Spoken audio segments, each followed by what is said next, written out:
A bit of a milestone just passed. I've just hit the 1498 kilometres. Now, to give you an idea what 1498 kilometres is, that's exactly 1/4 of my journey, so 25% down. And I've done that in just over, I think it's 4 days. Anyway, so I'm doing okay. We had a little bit of an issue this morning. What happened was I left at 6, hoping to get to Swan Hill for New Year's Eve, because my parents have a motel room booked there and I was going to pop in and see them.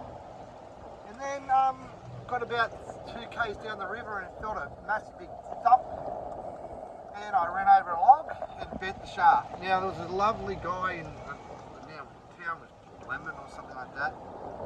He was walking his dog and I said hello to him as I was pulling the boat out, because I was lucky my parents were there, and I backtracked it 4 k's back upstream, which took a long time.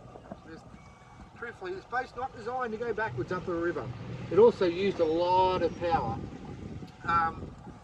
Give you an idea, if I had kept going upstream for another 2.5 hours, my batteries would be dead flat. And at the moment, I could travel at this speed for 10, it says infinity, but just call it an even 15 hours. So that was a big difference in what it takes to go upstream.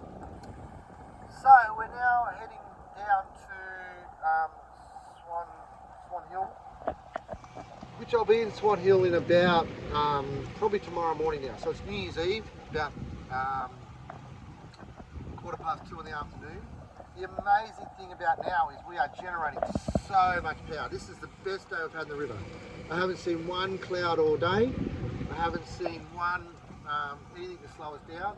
We are actually putting in, believe it or not, almost as much power as we're using. So my batteries are up to 74%, considering this morning they were down as low as 30.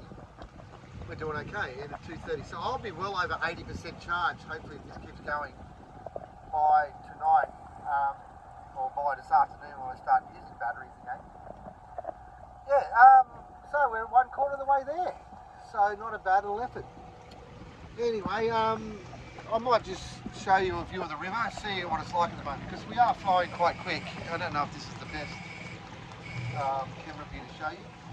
So the entire day is basically steering. If you look here, you'll see what we've got to do is you've got to judge which way to go.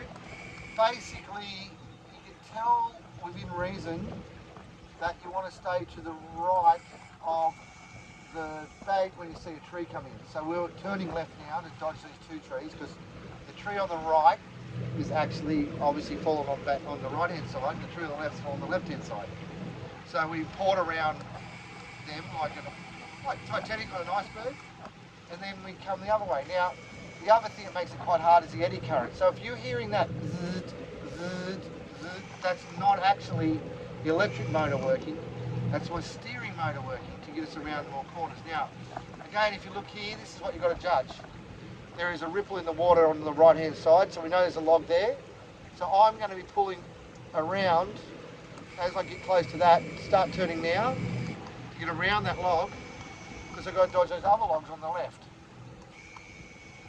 So this is where it becomes quite hard, but you can see the current is quite fast as well. So now we're going to try to sneak between this gap on the right hand side, which isn't a very big gap. I don't know how a big paddle boat would have gone through in the day, but I think the reason that happened was they used to clear all the logs. That's a good reason why I've got no Murray cod left. Talking to the guy who helped me out today, he was talking about the Murray cod. He goes, they're still good catching, not great eating. You have to get at least 55 centimetres long to catch a Murray cod. And you also have to, you also can only catch 1 a day per person.